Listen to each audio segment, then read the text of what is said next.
За 30 на дена ќе се стави крај на проблемите кои ги имаат граѓаните на Штип со старите водомери.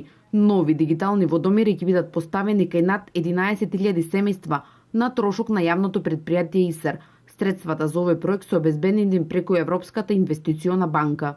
Дигиталните водомери на 11.400 домаќинства, кои што ќе бидат сменети на трошок на јавното предпријатие ИСАР, односно пари добиени од Европската банка преку изработен проект од страна на јавното предпријатие ИСАР преку Министерство за транспорт и врски, благодарение на владата на Република Македонија и премиерот Никола Груевски, ќе бидат сменети сите водомери. Исто така и ова е проект на владата на Република Македонија, на општина Штип и на јавното предпријатие ИСАР, кој што беше вветен во изборната програма, веќе се реализира за самиот пазар.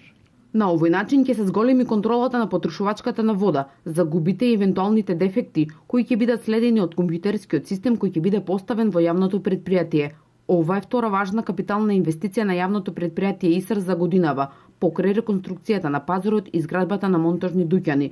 Во регионот, постапка за замена на стари водомери со дигитални е започната во општина Пробиштип, кои пари за оваа намена обезбедија преку грант од €500 000 добиен од Европската инвестициона банка.